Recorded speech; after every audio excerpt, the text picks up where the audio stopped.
À mes yeux, mes parents étaient immobiles, comme s'ils attendaient de s'excuser.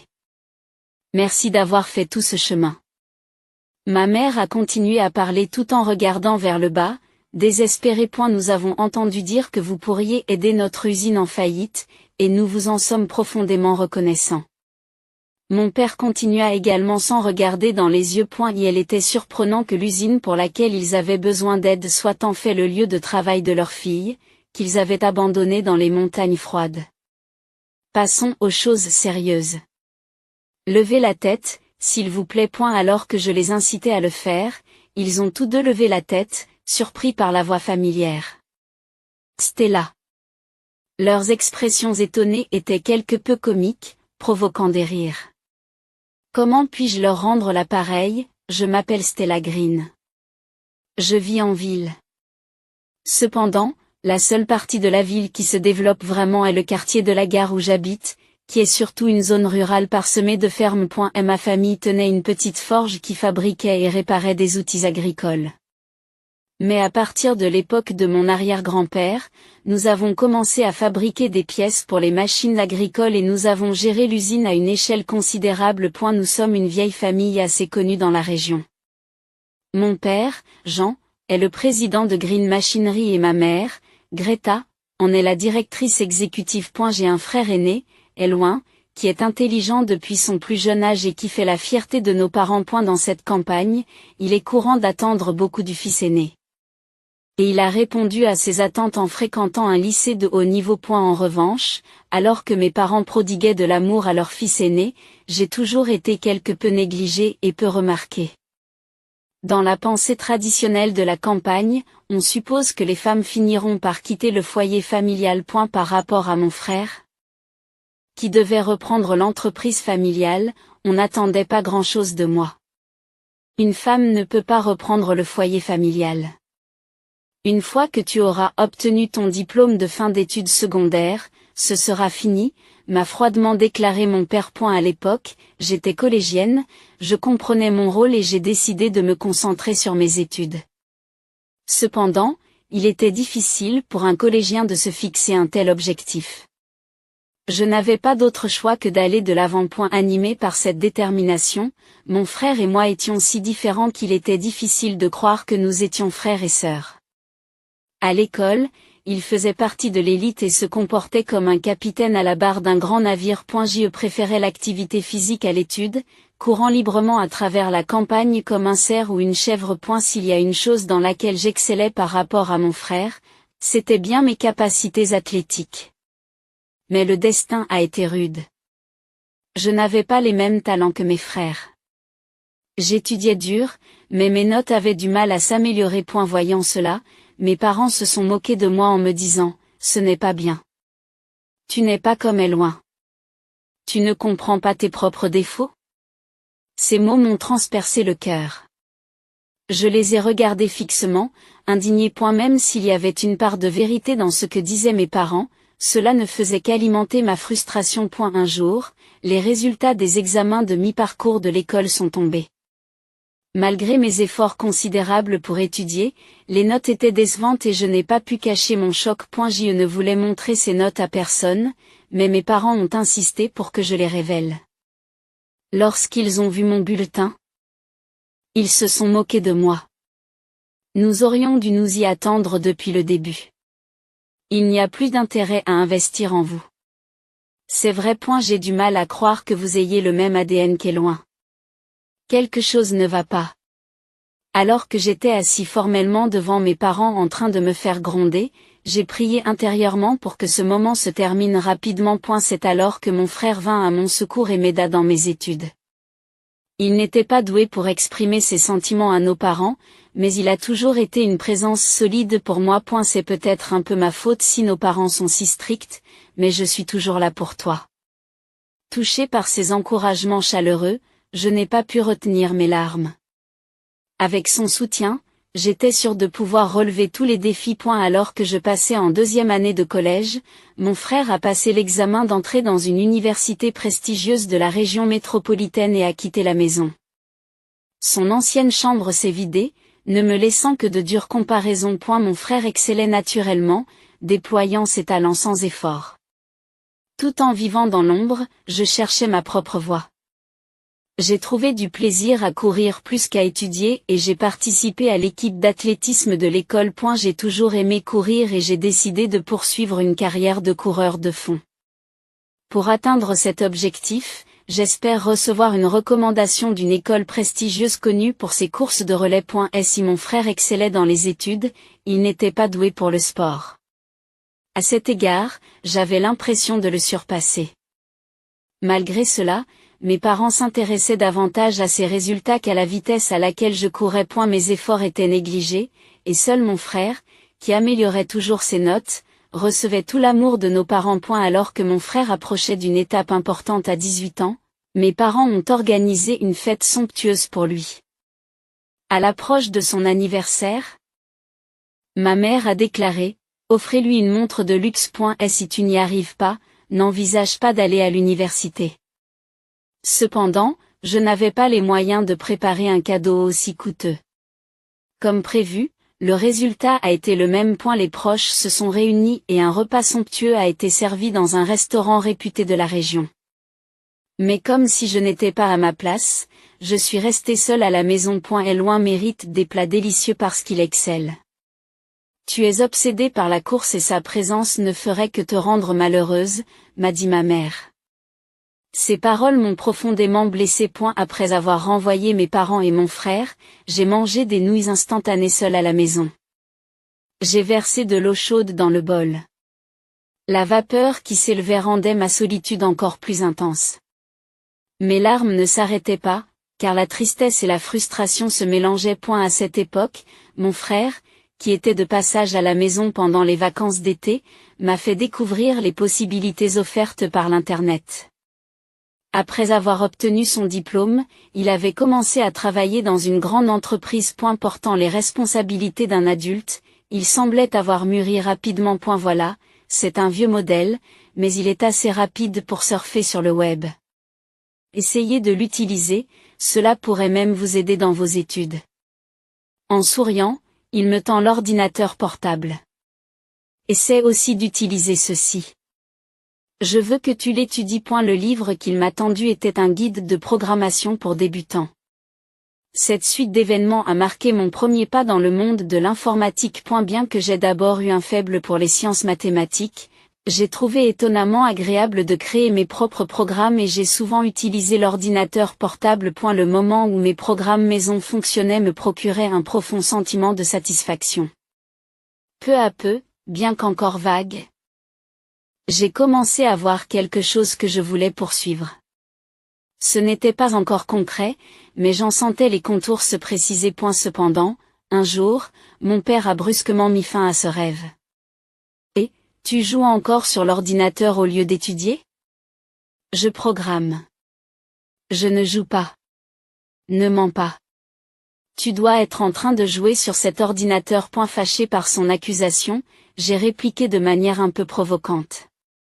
Les gens qui ont des pensées démodées comme toi ne comprendraient pas comment utiliser les ordinateurs. Cette remarque n'a fait qu'attiser la colère de mon père. Qu'est-ce que tu racontes?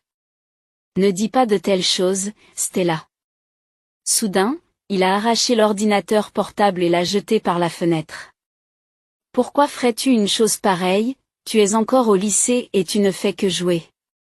Maintenant que l'ordinateur est cassé, tu vas peut-être étudier sérieusement. J'ai regardé le rire suffisant de mon père tandis que je me dirigeais vers l'endroit où l'ordinateur portable avait atterri.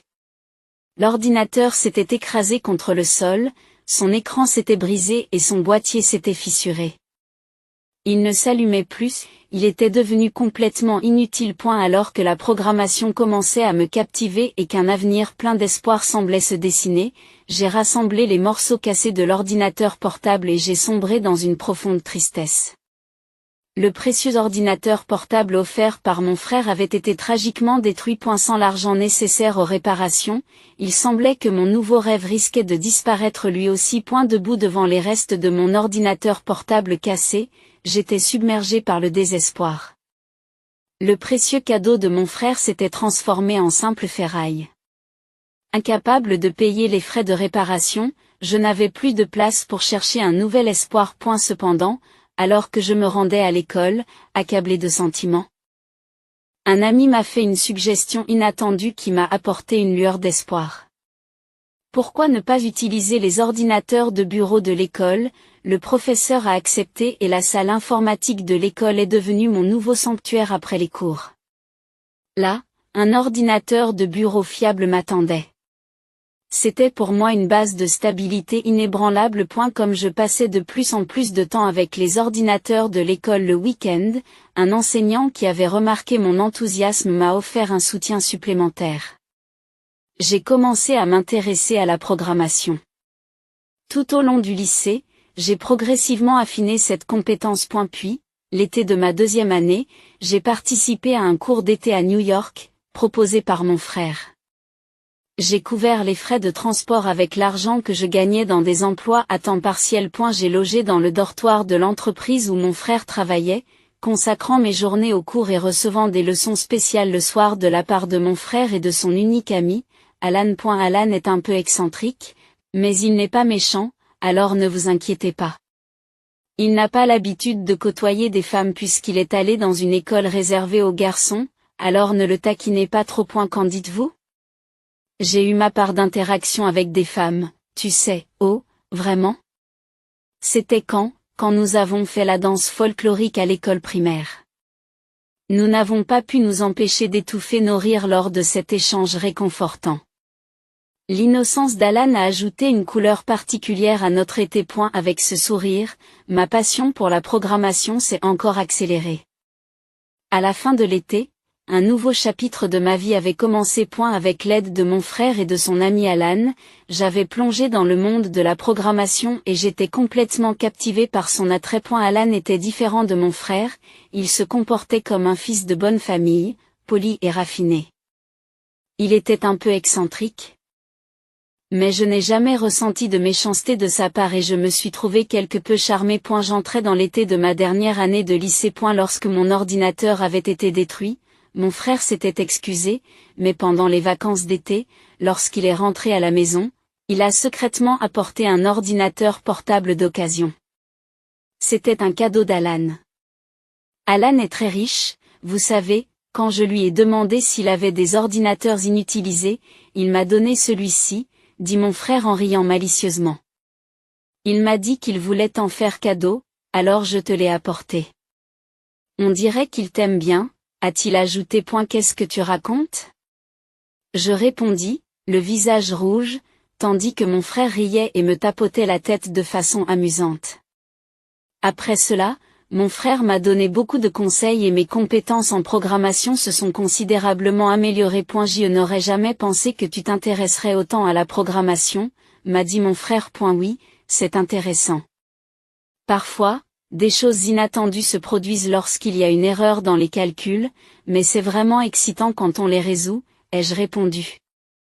Mais la programmation était plus qu'un simple passe-temps pour moi. Elle me passionnait profondément, et la joie de voir fonctionner mon propre programme était indescriptiblement précieuse. C'est avec cette passion que j'ai pris la décision de quitter la maison. J'ai fait mes adieux à la vie universitaire et j'ai décidé de travailler pour une entreprise de la région métropolitaine. J'étais déterminé à suivre la voie que j'avais choisie. Avec un ordinateur flambant neuf en main, j'ai continué à avancer résolument vers l'avenir. Tout en améliorant mes compétences en programmation, mon aventure se poursuivait. Un jour, alors que je faisais mes valises pour une nouvelle vie sous le ciel froid de l'hiver, mes parents m'ont soudain appelé. Normalement, je m'attendais à un sujet désagréable, mais étonnamment, une conversation différente s'est engagée. Mon père a proposé que nous fassions un voyage tous ensemble. Les voyages en famille de mon enfance me semblaient être de lointains souvenirs. Nous avons décidé d'utiliser un bon d'hôtel que mon oncle avait gagné à la loterie. J'étais un peu excité à l'idée que mon frère, qui rentrait également à la maison, se joindrait à ce voyage familial. Le jour du voyage, nous nous sommes rendus à un hôtel situé dans une région très enneigée, mon père conduisant de manière inhabituelle, mes parents semblaient de bonne humeur, engageant des conversations qui tournaient principalement autour du travail de mon frère et des difficultés de l'usine de mon père en raison de la récession économique, me laissant en dehors des discussions. L'hôtel était étonnamment luxueux, et nous nous sommes détendus au bord de la piscine et des délicieux repas. Cependant, la gentillesse de mes parents n'était pas naturelle. En me réveillant au milieu de la nuit pour aller aux toilettes, j'ai entendu des voix chuchoter dans la chambre de mes parents. Nous ne pouvons pas nous permettre de dépenser plus d'argent pour sa nourriture. Si nous la laissons derrière nous, elle comprendra. Oui, il est temps de faire un grand ménage. Ils avaient l'intention de me forcer à quitter la maison. Je suis destinée à être abandonnée. Accepter cela semblait être ma seule option. Le cœur lourd, j'ai quitté la maison. Le trajet du retour a été calme, peut-être parce que tout le monde était fatigué, et les conversations peu nombreuses. On devait me déposer à la gare, puis me rendre directement au dortoir de mon nouveau lieu de travail. Soudain, mon père a dit, « J'ai envie d'un café. Y a-t-il un distributeur dans le coin ?»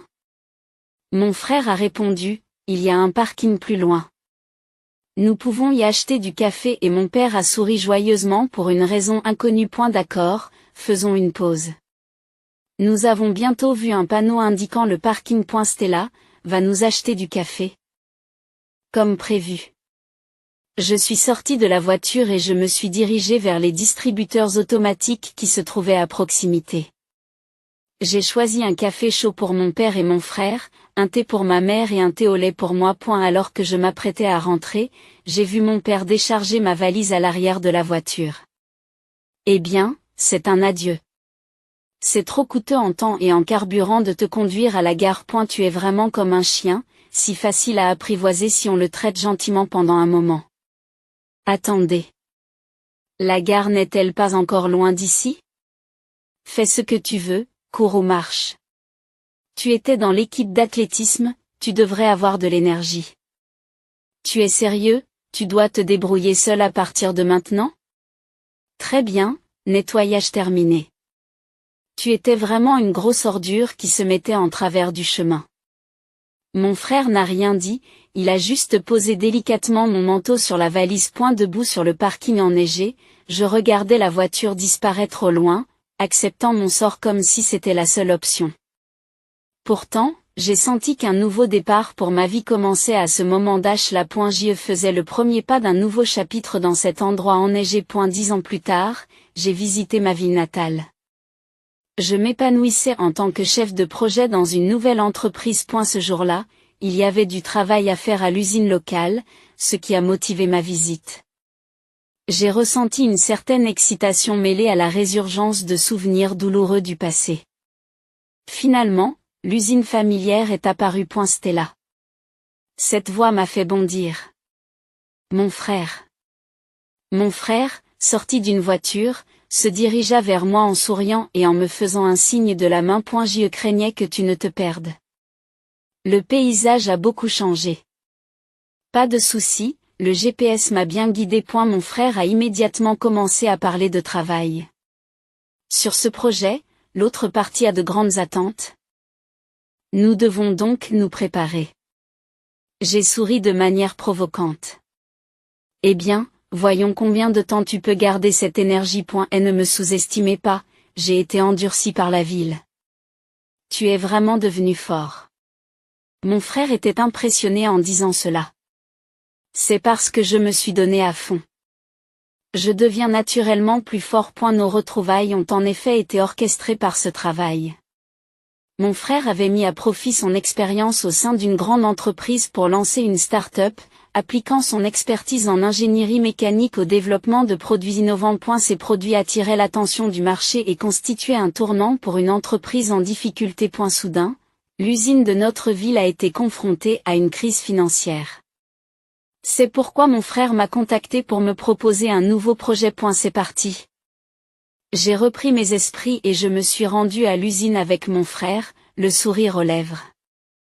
En ouvrant les portes de l'usine, un air glacial mêlé à des souvenirs du passé nous accueillit. C'était comme le parfum d'un passé lointain qui se réveillait silencieusement. Oui, cet endroit était la maison de mon enfance. Et puis, Comme si le rideau d'une pièce de théâtre se levait, un moment décisif est arrivé. J'ai vu mes parents s'immobiliser, comme s'ils attendaient de s'excuser. Merci d'avoir fait tout ce chemin. Ma mère a continué à parler en baissant les yeux, désespérée. Nous avons appris que vous pourriez aider notre usine en faillite et nous vous en sommes profondément reconnaissants. Mon père a continué à parler sans regarder dans les yeux. S'il vous plaît, vous n'avez pas besoin d'être aussi formel. Mon frère les encourage doucement mais fermement. Non, nous devons démontrer notre sincérité à vous, nos précieux invités d'Alan Industries, qui avaient fait le voyage depuis New York. Alors qu'il continuait à s'excuser, je profitais de l'occasion pour orienter la conversation. Passons aux choses sérieuses. À ce moment-là, leurs corps ont légèrement tremblé et se sont figés. Ah! Cette voix me dit quelque chose. Il marmonne en levant lentement la tête et en se regardant dans les yeux. Oui, je me souviens aussi de cette voix. C'est vous. Non, ce n'est pas possible. Ouah! Stella. C'est bien Stella, n'est-ce pas? En voyant leurs expressions étonnées, je n'ai pas pu m'empêcher de rire. Et, vous avez enfin compris, oui, c'est moi, Stella, celle que vous avez laissée dans les montagnes enneigées. Comment se fait-il que vous soyez ici? On nous a dit que quelqu'un d'Alan Industries viendrait. En fait, je suis chef de projet chez Alan Industries. Le père d'Alan en est le président. Après avoir été abandonné, Alan, un ami d'Eloin, m'a tendu la main pour m'aider. Eloin avait prévu les événements de ce jour-là et avait pris des mesures. C'était difficile, mais j'ai acquis un certain statut. En fait, je suis mariée. Mon époux est chef de service chez Alan Industries. J'ai été envoyée ici sur ordre du président pour travailler sur le projet de rajeunissement de cette usine. Vous comprenez, à l'époque, mon frère était en colère contre les actions de nos parents et en avait discuté avec Alan. Avant de partir pour les montagnes enneigées ce jour-là, mon frère m'a donné une note. Nos parents ont l'intention de profiter de ce voyage pour te laisser derrière UX. Si quelque chose arrive, appelle ce numéro. Comme prévu, lorsque la situation s'est présentée, j'ai appelé le numéro et Alan a répondu rapidement. Alan, un peu gêné, m'a avoué qu'il avait pris des congés payés à l'avance pour être disponible pour MOI. Je vous suis très reconnaissant d'être venu me chercher. Cela fait un moment. Tu vas bien? Comme tu peux le constater, la situation dans les montagnes enneigées est terrible. C'est vraiment bouleversant. Alors que je prononçais ces mots en pleurant, Alan chargea silencieusement les bagages dans la voiture et me conduisit. L'entreprise de New York où j'ai trouvé un emploi s'est avérée être une filiale de l'entreprise dirigée par le père d'Alan. Avec le soutien de mon frère et d'Alan, j'ai étudié tout en travaillant pendant un an. L'année suivante, je me suis inscrite à une université de nuit. Cela m'a permis de concilier travail et études. Après avoir obtenu mon diplôme universitaire, j'ai réussi à me faire muter dans l'entreprise dirigée par le père d'Alan. J'y ai mis à profit mes connaissances spécialisées et j'ai obtenu un emploi dans la gestion de la construction. Plus tard, lorsqu'Alan a été promu, j'ai pris la responsabilité d'un projet sous sa direction. Au fur et à mesure que nous travaillons ensemble, mon respect pour Alan s'est progressivement transformé en amour. Après sa demande en mariage, nous nous sommes mariés. J'ai continué à travailler et je me suis impliquée dans un projet qui soutenait la délocalisation de la production des usines à l'étranger. En raison des effets d'une monnaie forte et de l'augmentation du coût de la main-d'œuvre à l'étranger, la fabrication à l'étranger devenait moins avantageuse. Par ailleurs, la production nationale suscitait un regain d'intérêt du point de vue des coûts et de l'efficacité. Alors que je cherchais un nouveau site d'implantation pour répondre à ces tendances, j'ai reçu des nouvelles surprenantes de mon frère. L'usine familiale était confrontée à des difficultés financières. Auparavant, elle fournissait des pièces de machines à de grandes entreprises, et pour ne pas perdre la concurrence, elle avait continué à baisser ses prix jusqu'à ce qu'elle soit acculée financièrement. Compte tenu de cette situation, mon frère et moi avons visité l'usine de notre famille. En me voyant arriver en tant que membre d'Alan Industries, mes parents ont soudain adopté une attitude confiante. Maintenant que Stell est là. Nous n'avons plus besoin de nous retenir. En effet, il est naturel qu'une fille aide sa famille dans les moments difficiles. J'ai calmement croisé leurs regards. Vous ne comprenez peut-être pas quelque chose? Je ne vous considère pas du tout comme mes parents. J'envisage d'entretenir des relations purement commerciales. Comment pouvez-vous dire une chose pareille? Comment pouvez-vous être aussi insensible? Je ne me souviens pas avoir élevé une fille aussi insensible. Je suis vraiment triste. Bien que mes parents se soient approchés de moi avec colère, j'ai expliqué la situation calmement. L'état actuel de cette usine est dû à votre gestion non planifiée. Par conséquent, nous allons remplacer toute l'équipe de direction par du personnel du siège. En d'autres termes, c'est la fin pour vous. Mon père, dont le visage est devenu rouge, a protesté. L'usine sera vendue et nous obtiendrons les fonds nécessaires. Je devrais pouvoir continuer à la gérer, n'est-ce pas? Je secoue la tête et lui livre la dure réalité. Je ne peux pas vous confier cette usine. Que comptez-vous faire pour les dettes? Cette opération de sauvetage est possible grâce aux efforts des loins. Que va-t-il advenir de nos vies à partir de maintenant? C'est le défi de votre vie. Je vous souhaite bonne chance. Nous discuterons des détails plus tard. Alors que mon frère et moi nous éloignons, nos parents se sont effondrés, impuissants. Eh bien, c'est enfin réglé. Ce n'est pas vraiment la fin, vous savez? En fait, ce n'est que le début, car cet endroit va devenir un centre de production national. Avec le système de gestion de la production que vous avez mis au point et mes nouvelles machines-outils, nous avons de grandes chances de devenir les meilleurs du pays. C'est vrai. Qu'est-ce que c'est? Non. Notre objectif n'est pas seulement d'être les meilleurs du pays, mais aussi d'être les meilleurs du monde. Mon frère a ri de bon cœur en partageant de telles aspirations. Comme prévu. Nos parents ont vendu l'usine, et le montant n'a pas suffi à régler leurs dettes. J'ai entendu dire qu'ils travaillaient maintenant dans un endroit glacial. Ils nous ont souvent supplié de leur donner de l'argent, mais nous les avons complètement ignorés. Cependant, je ne pouvais pas rester les bras croisés et j'ai décidé de leur envoyer les chauffe-mains jetables que j'avais collectés pendant mes études. C'était une façon ironique de leur rendre l'appareil, étant donné qu'ils m'avaient laissé dans le froid. Entre-temps, l'usine achetée a été redynamisée et brille de mille feux après avoir été rénovée. Et la nouvelle usine a centralisé les processus de fabrication, de gestion des stocks et d'expédition, offrant de nouvelles opportunités d'emploi à la communauté locale et recevant une appréciation significative. Avec mon mari, je mène de nouveaux projets pour développer notre division. À l'avenir, nous prévoyons de nous concentrer sur le soutien aux entreprises américaines dans leur expansion sur les marchés étrangers et leurs partenariats commerciaux. Nous menons des vies bien remplies, mais quelques fois par an, nous nous reposons dans un hôtel lointain. Chaque année, lorsqu'il commence à neiger, je me souviens de ce parking particulier et je ressens une émotion dans mon cœur. Cette année encore, je me retrouve à cet endroit. À quoi penses-tu? En repensant au passé, mon mari m'a demandé gentiment, oui, cet endroit contient des souvenirs inoubliables. Oui, cet endroit renferme des souvenirs inoubliables qui restent gravés dans mon cœur, ai-je répondu. Moi aussi. C'est ici que tout a commencé, a-t-il dit en souriant. Je me souviens de ce jour. Malgré le fait que nous étions en plein hiver, ton visage était rouge comme une pieuvre bouillie, ai-je dit en essayant de retenir mon rire. Toi aussi. Ton visage était tellement rouge que tu avais l'air d'un enfant, a-t-il rétorqué. Nous nous sommes regardés et avons éclaté de rire ensemble. Merci, je t'aime. Non. Merci.